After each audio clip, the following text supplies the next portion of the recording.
A few days before our 5th wedding anniversary, Laura posted an intimate photo with her male secretary on social media. The caption read, "New husband." I calmly liked the post, then sent her a divorce agreement. Not long after, she commented under the photo, "Don't ask, it's fake, lost a game of truth or dare." Then she hurried home to explain everything to me. I said, "It's fine, let's divorce." After all, the divorce lawyer was already prepared. Chapter 1. Laura frowned deeply and glared at me. "What do you mean by that? I told you, it was truth or dare.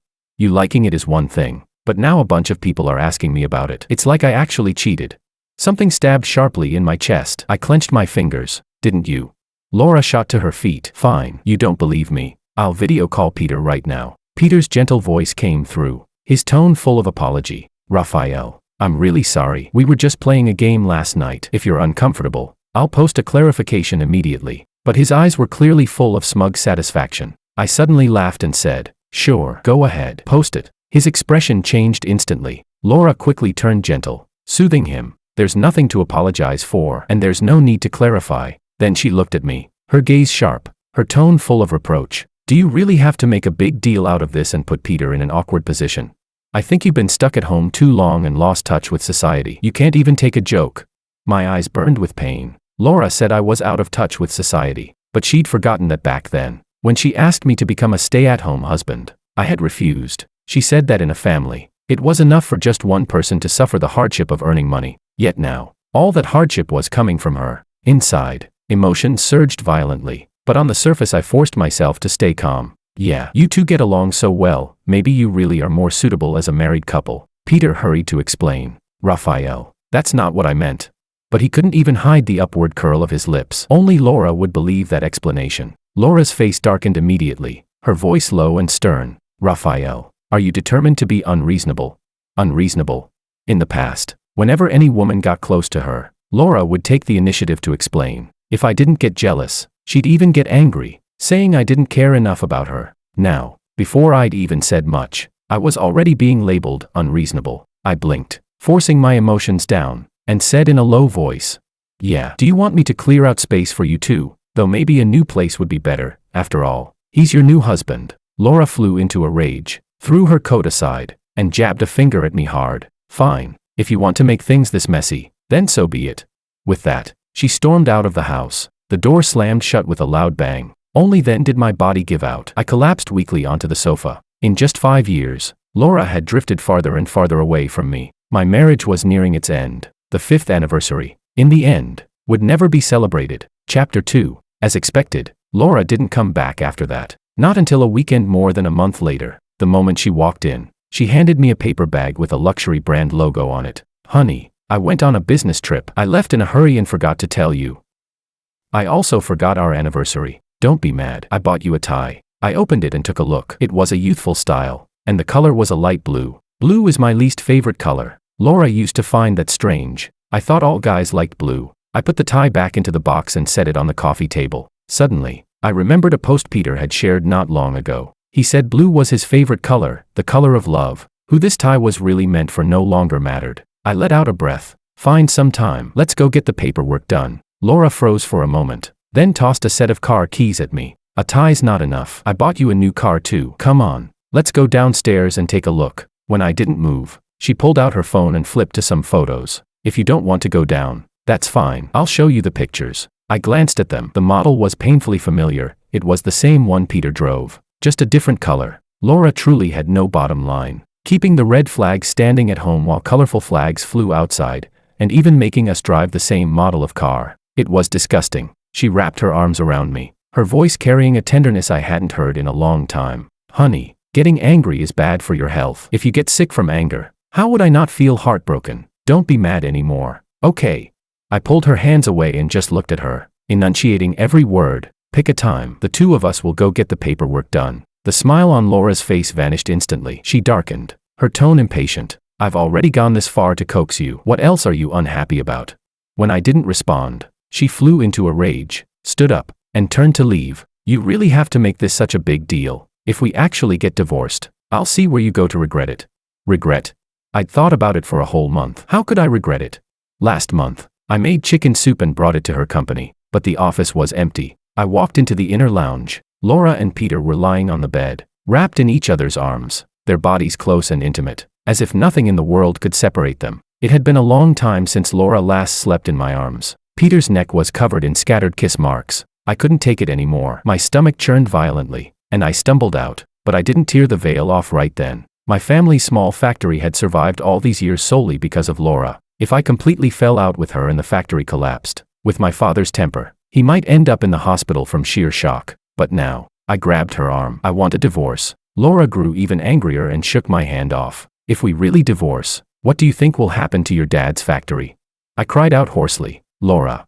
Tears poured down uncontrollably. My dad passed away last week. Chapter 3. Last time, after I had a fight with Laura, my dad called me and said that the Ramos Group had cut off the funding. I called Laura to question her, but Peter answered instead, with an awkward tone. He said, Laura's busy. She won't be answering her phone for the next few days. I didn't know whether he was telling the truth, but the Ramos Group really had stopped the funding. I thought Laura might be deliberately making things difficult for me. I assumed it was just her throwing a tantrum, but only one day later, several suppliers caught wind of it and began terminating their contracts one after another. In less than a week, almost all our partners chose to cancel cooperation. In the scorching summer heat, I went door to door to speak with their bosses. No one was willing to see me. Eventually, I collapsed from heat stroke under the sun. When I woke up, I saw my dad wiping away tears. It's Dad who's dragging you down, he said, but we didn't even have the luxury to grieve. The factory had been shut down for days, and the workers came to our home to protest. I called Laura dozens of times, but no one ever answered. Outside, the workers had already started smashing the doors and windows. In my desperation,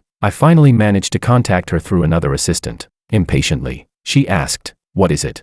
"My family's factory." Before I could finish, she cut me off. "All right, I know. We'll talk when I get back." After that, I couldn't reach her again. I had no choice but to sneak out and look for help on my own. While leaving, I was even hit on the arm by one of the workers. Fortunately, an uncle who had worked with us for many years was willing to lend me some money so I could first pay the workers' wages. I rushed home, overjoyed, but I never expected that after being besieged by workers for 4 days, my dad had completely collapsed. He jumped from the building and fell right in front of me. I slumped down beside him at once, forgetting even how to cry. Before the funeral, I called Laura again. Peter answered once more. His voice was gentle, but his words pierced straight through my heart. "Laura's taking a shower, Raphael. You know, at times like this, she doesn't like to be disturbed." After hanging up, I stared blankly at my dad's body. That jump didn't just end his life, it also completely severed the very last trace of affection I had for Laura. After hearing everything, Laura fell silent for a long time. There was no way she hadn't seen the dozens of calls I'd made. After a long while, she finally spoke. "You," but she didn't finish the sentence.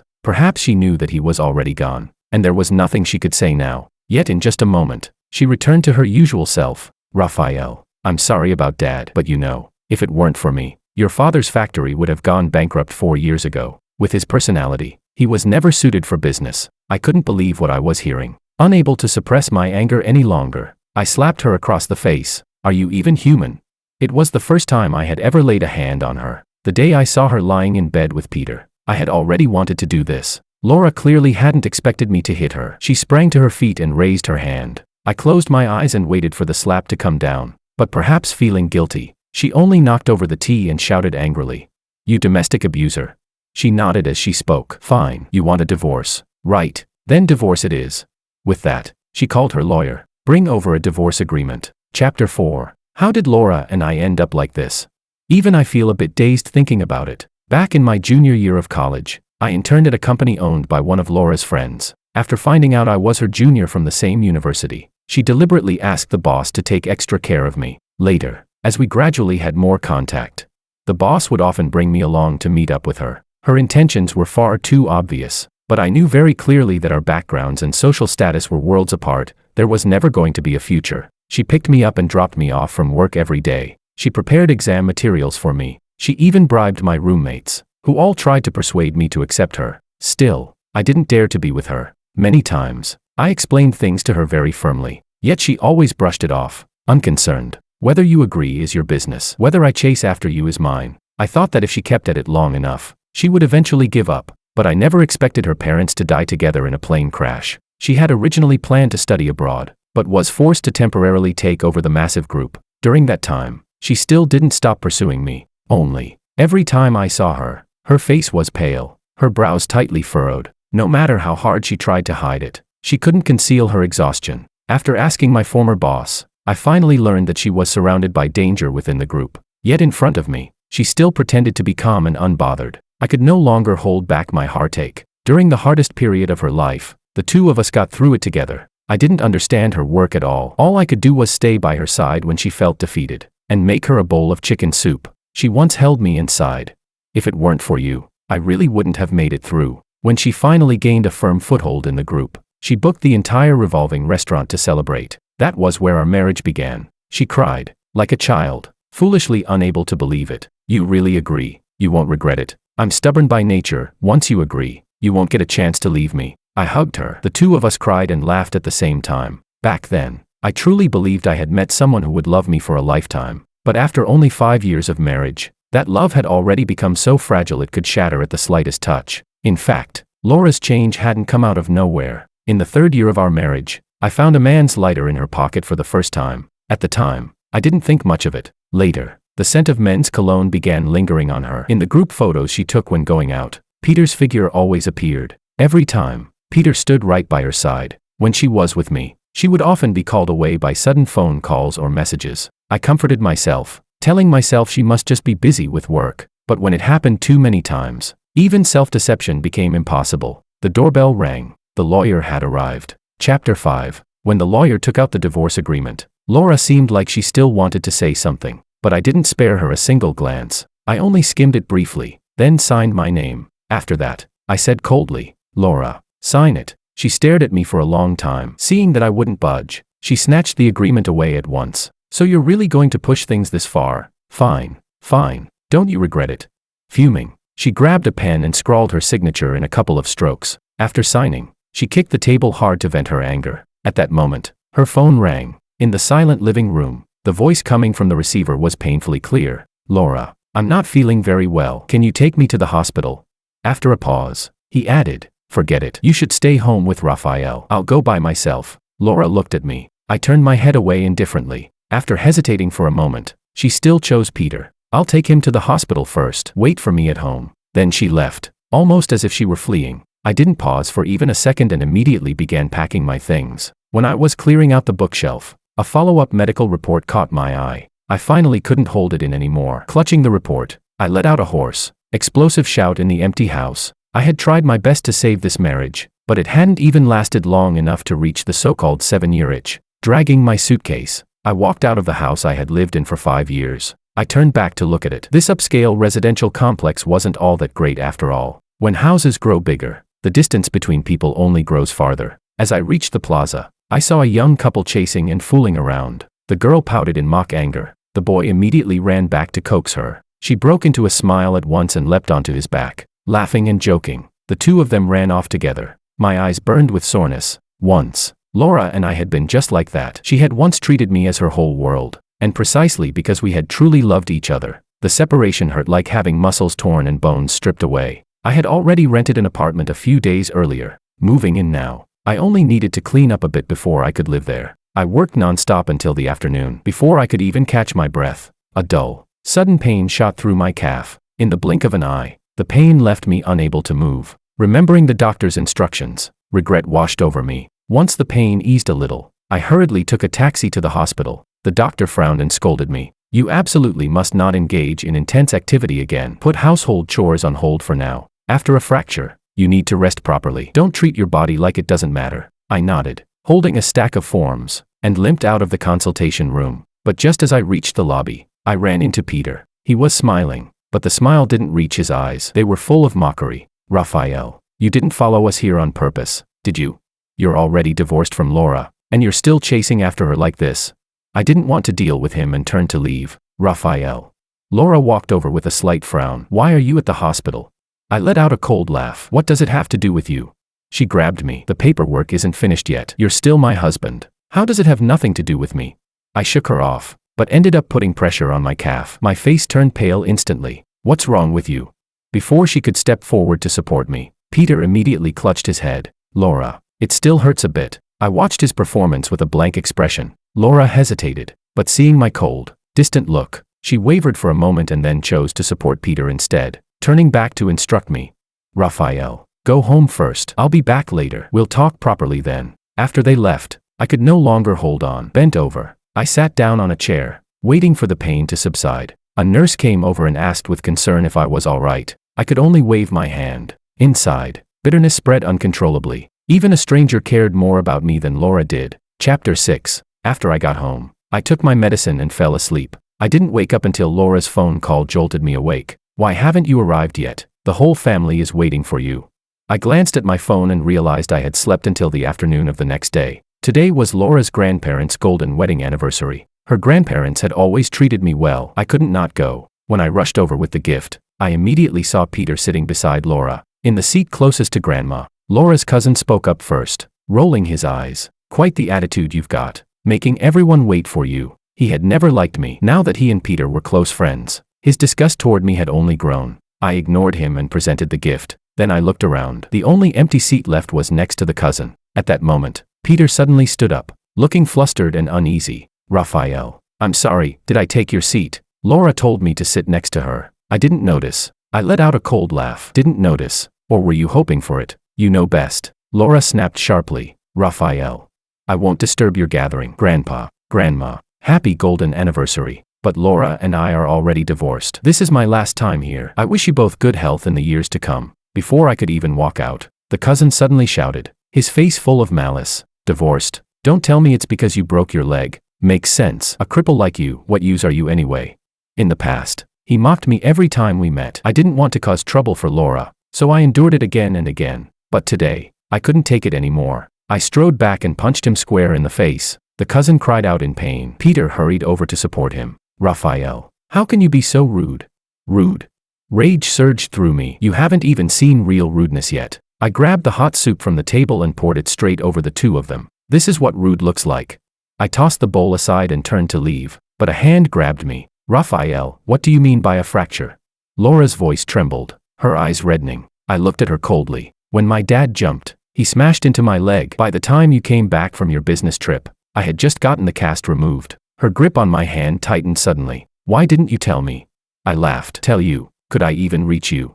That sentence made her release me instantly. I finally got away. If I had to look at any of them for one more second, I would feel sick to my core. Just as I got into the car, I saw Laura chasing out after me. She grabbed the car door, guilt written all over her face. Raphael, I didn't know. I'm sorry. I cut her off calmly. I accept your apology, but I don't want to forgive you. Go back. Peter is still waiting for you. As soon as she froze, I shut the car door and urged the driver to leave immediately. Chapter 7. Streetlights flashed past outside the car window, and memories surged like a tide. Laura and I once had a child, but at that time, she had just managed to secure her footing within the group. The timing wasn't right. After discussing it, we chose to terminate the pregnancy. After the procedure, Laura was overwhelmed with guilt. For several nights in a row, she woke up crying from her sleep, holding me and apologizing again and again. So many times, she fantasized aloud about the future, about having a child and making them the happiest kid in the world. Back then, I truly believed that the happiness of a family of 3 was just around the corner. But in the end, everything had changed. Thinking of this, the dull ache from my injury spread into my chest. I leaned against the car window and let out a slow sigh. That night, Laura called again. Raphael, why aren't you home? I was in pain and exhausted, so I hung up directly, but she kept calling, one call after another, until I was completely forced awake. When I finally answered, I shouted impatiently, are you done yet? She paused on the other end. Laura's voice sounded pitiful. Raphael, it's so late. Why haven't you come home yet? I closed my eyes and reiterated, we're already divorced. I won't be going back. She ignored that sentence and only said, but you're out there alone. I'm worried about you. The scene felt painfully familiar. For the past 2 years, I had been the one making those calls. At first, Laura would patiently explain things to me. Later, she wouldn't even answer the phone. You never checked up on me before. Why are you so annoying now? Yes, I used to trust her, so no matter how late she came home, I never urged her. But later, I saw too much evidence of her intimacy with Peter. I began to feel anxious and insecure. Thinking of that, I said seriously, Laura, I've already rented a place. I won't be going back. She asked urgently, where are you living? I didn't answer and hung up, but somehow, Laura found out where I lived. Early the next morning, she appeared at my door. You're here to take me to get the paperwork done? I asked. She froze, then hurriedly explained, Raphael, I bought you breakfast. Have something to eat. She didn't mention the divorce at all. I lowered my gaze and saw that she had bought sweets. Take it away. With my recent fracture, I couldn't eat overly sweet food, it would affect calcium absorption. Laura thought I was refusing her kindness and shoved it into my hands. If you don't want to go back, then stay here for now. When you've cooled down, I'll come pick you up. After saying that, as if afraid I'd refuse, she ran off in a flash. Over the next few days, she came every single day. Sometimes she brought breakfast, sometimes snacks. No matter how many times I stated clearly that I was determined to get divorced, she refused to believe it, stubbornly urging me to go home. When I wouldn't listen, she even hired a caregiver specifically to look after me. The auntie was very kind, so I didn't refuse. Although Laura was an indirect cause of everything, there was no need for me to punish my own body for it. Chapter 8. After my follow-up check confirmed there were no issues, I began looking for a job. I didn't have much work experience, so I could only start as a junior employee. Fortunately, my coworkers were all quite friendly. I quickly got into the rhythm. My days were full and relatively relaxed, with one exception. A female colleague from the neighboring HR department was very bold in showing interest in me. Every day, she either brought small snacks or ordered milk tea. I wanted to refuse, but I had no good reason because every time, she brought it for the entire team. Still, everyone knew what was going on, and they even encouraged me to consider it. That left me feeling troubled. It wasn't that I was unwilling to find another partner. It was just that, at this stage, I wanted to focus on my career first. What troubled me even more was that our company had business dealings with the Ramos Group. On the day I went to liaise with Ramos, I couldn't help feeling restrained. Some people there recognized me. Sure enough, not long after, Laura, having gotten the news, came down from the top floor. Peter followed behind her. When she arrived, that female colleague was chatting with me. Laura's face darkened immediately. With so many people around, she didn't question me outright, but when I went to the restroom, she followed me. Is this woman the reason you divorced me? I looked at her, utterly baffled. First of all, we've already signed the divorce agreement. Second, I just met her. You don't need to project your own behavior onto me. Laura grabbed my arm, suppressing her anger. Have you made enough of a scene? I thought that after everything I've done to make it up to you lately, you should have calmed down by now. I was practically speechless. You don't honestly think I've just been throwing a tantrum this whole time, do you? She frowned. Isn't that what this is? After all these years together, how could we just cut things off like that? Her naive way of thinking almost made me laugh. I pried her hand off mine and nodded. I understand. Seeing my expression return to normal, she finally relaxed. Then come back and stay at home tonight. I didn't respond, apparently taking my silence as consent. Laura left, pleased with herself. On the way back, Peter came out to meet her. He first glanced at me warily, then looped his arm through Laura's. Why did you take so long? Laura shoved him away, turned back to look at me, wearing an expression as if she were waiting for praise. I walked past the two of them without even glancing sideways. Behind me came Laura's impatient voice. Stay away from me. I sneered inwardly. Peter was truly pitiful. Laura didn't seem to like him that much either, snapping at him whenever she pleased. After I got home from work, Laura's call came right on time. Rafael, what do you mean by this? You're suing me? Back on the day of Grandpa and Grandma Ramos's golden anniversary, I had already contacted a lawyer to start the process. I hadn't expected the notice to reach Laura today. I said calmly, if you won't go handle the paperwork with me, I have no choice but to go through the legal process. Laura was silent for a long while. You really want to divorce me? I think I've made that very clear to you the last few times. After saying that, I hung up, but less than half an hour later, someone started pounding on my door. It was Laura. I didn't open it for a long time. She simply gave up on her image and shouted outside, Rafael, I need to talk to you. Even the neighbor across the hall came out to urge me. With no other choice, I opened the door and let her in. Laura's coat was crooked, her clothes wrinkled and disheveled. It was the first time I had ever seen her in such a sorry state. Once inside, she shrank back instead. Rafael. She swallowed, then said pitifully, I want to drink the chicken soup you make again. Chapter 9. Back in those days when we supported each other, I often stewed chicken soup for her. My mom once said that chicken soup made with love could soothe all unhappiness. But now, I no longer had that much love left for her. I shook my head. Laura, I'm not your nanny. If you want chicken soup, go find Peter. Laura's eyes instantly reddened. When she spoke again, her voice was choked with sobs. Rafael, I don't want a divorce. As if remembering something, she pulled a ring out from her clothes. Look, this is the first ring I ever gave you. I'll give it to you again. I took it from her hand. Her eyes lit up immediately, but the next second, I walked over to the window and threw the ring out. Laura rushed to the window as if she'd gone mad. Then she turned back, Staring at me in disbelief, I said coldly, "This is my resolve." She lowered her head, lost in thought. I couldn't be bothered with her anymore and headed toward the bedroom. "When you leave, close the door behind you." Suddenly, she hugged me tightly from behind. Warm liquid soaked into my back. "Raphael, I was really wrong. I don't want a divorce." She was holding me too tightly. I had to use real force to break free. I shoved her away. She staggered back 2 steps, yet her expression was eerily calm. Looking at her like that, a sense of dread rose in my chest. Sure enough, when I turned back, she followed me, locked the bedroom door, and turned the key. I couldn't believe it. I banged on the door and shouted, "Laura, are you insane? This is illegal." She said, "We won't divorce. We'll just stay like this, together in one house, and not go out. Our relationship will slowly heal." There was a hint of madness in her voice. After that, she only repeated one sentence over and over, "I don't want a divorce." I took a deep breath, forcing myself to calm down. "Laura, I saw you sleeping with Peter." Silence. The next second, the door was flung open. Laura's eyes were bloodshot. "Raphael, listen to me. It was Peter who seduced me." "Really? I'm sorry. I won't do it again. Please forgive me."